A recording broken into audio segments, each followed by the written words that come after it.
What was funny about my husband is I knew within 15 minutes that I was going to fall in love with him. He was funny. He was smart.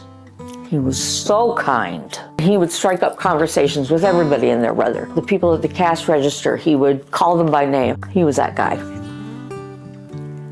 And when he got sick, he used to cry. "I'm so sorry you have to do this."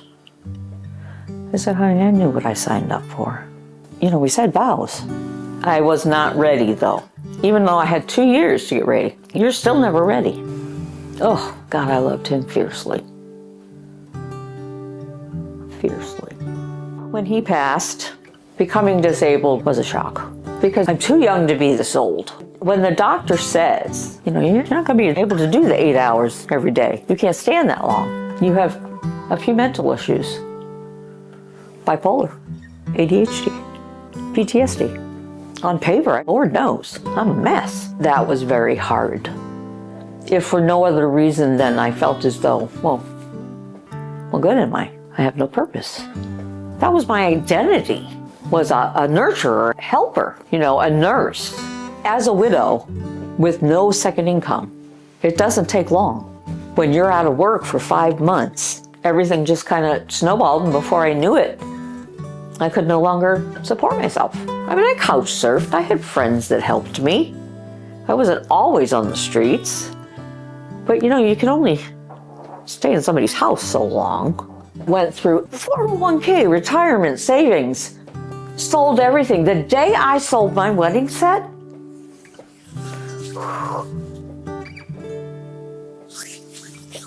and that's the one thing, as I'm selling bits and pieces, that was the one thing I said, I'm never going to sell this.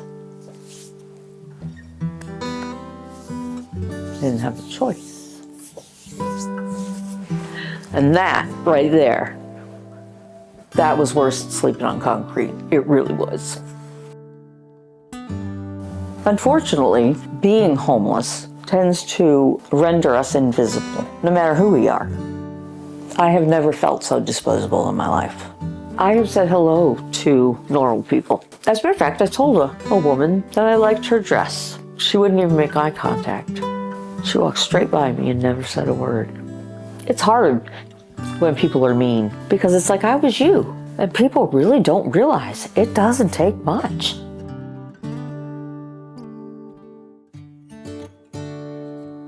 So I get to the Opportunity Center, and that's when things started to look up. I went upstairs, wonderful receptionist, and she says, "What can we help you with?"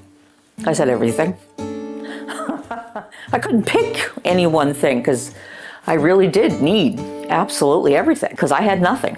And so she hooked me up. Finally getting in across the street was such a blessing. I could breathe. At least I knew I was not going to get rained on. Nobody was going to steal my stuff. I had a place to charge my phone. That's huge. It was nice. The ladies, you know, they give you your towels and anything you might need. Wonderful.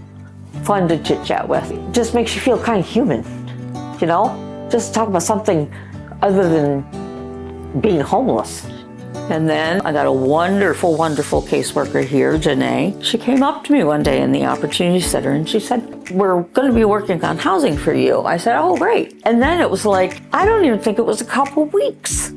The first night I was in here, when I said my prayers, I didn't even know what to say. I was like, "Oh, dear God. Thank you." There's no explanation for going from the street to finally getting an overnight bed, to finally getting a place of my own that I can come and go as I please.